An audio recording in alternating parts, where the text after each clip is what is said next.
గోవాలో క్యాలన్గుట్ బీచ్ నుంచి బయటకు వచ్చేటప్పుడు ఇక్కడ ఒక స్టాల్ కనిపించింది. ఇక్కడ వుడ్ షేప్స్ ఉన్నాయి కదా, మనకు నచ్చిన షేప్ పైన మన నేమ్స్ రాసిస్తారంట. కీ చైన్సే కాదు, ఇంకా మనం ఇంట్లో డెకరేట్ చేసుకోవడానికి కావాల్సిన ఐటమ్స్ కూడా ఇట్లా డిజైన్ చేసి ఇస్తామన్నారు. మన నేమ్ లెంత్ని బట్టి 50 or 70 కాస్ట్ ఉంటుంది. ఇంకా మనకు నచ్చిన షేప్ని కూడా మనమే సెలెక్ట్ చేసుకోవచ్చు. వీడియో తీస్తున్నానని ఈ తమ్ముడు తెగ సిగ్గుపడిపోతున్నాడు. ఇంకా వుడ్ పైనే కాదు, ఇట్లా రైస్ పైన కూడా మన నేమ్ రాసిస్తారంట.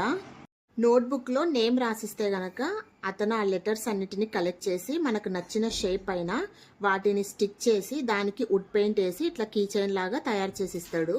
దీనికి 70 రూపీస్ ఛార్జ్ చేశారు. ఇంకా అక్కకి ఇప్పిస్తే తమ్ముడు మాత్రం ఊరుకుంటాడా? నాకు కూడా ఇప్పించాల్సిందే, అక్కకు మాత్రం ఇప్పిస్తారా అని చెప్పి పట్టుబట్టి తన పేరుని కూడా ప్రజ్వల్ ఇట్లా బైక్ షేప్ పైన చేయించుకున్నాడు. వీడియో నచ్చితే ప్లీజ్ లైక్ అండ్ సబ్స్క్రైబ్.